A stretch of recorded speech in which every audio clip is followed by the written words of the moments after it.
Well, Lina Al-Shami is a spokeswoman for the Damascus Media Office. That's an opposition organisation. She joins us now live on the phone from the capital, Damascus. Lina Al-Shami, just tell us what you've been seeing and hearing on the ground. I mean, how bad is the fighting now? We've been hearing clashes. We've been hearing bombardment.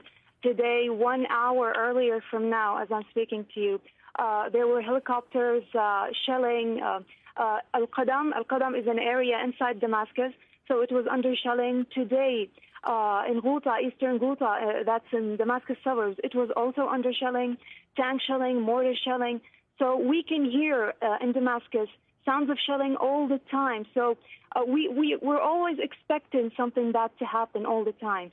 Also, in the areas that are under shelling, snipers are always on rooftops.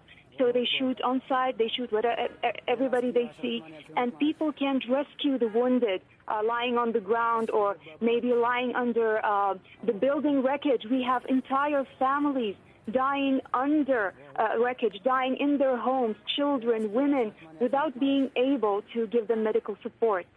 And what about the Free Syrian Army fighters, the rebels? Have you managed to speak to any of them? What have they been telling you? Well, they've been telling us that they will remain on the ground till they win their fights with Assad gangs and their militias, because it is about protecting the civilians now. Assad militias always go into neighborhoods, go into everywhere in the city, everywhere in the capital now and its suburbs. So the Free Syrian Army is there to protect the people, and they are not going to leave until their mission and their cause is accomplished. Lina, just briefly, you talked about the citizens there. What about people trying to flee the fighting? How difficult is it for them to get out of the capital? Well, when the area is being besieged by Assad forces, it gets very hard for them to leave their places. So I'm going to give you an example of what happened in Douma.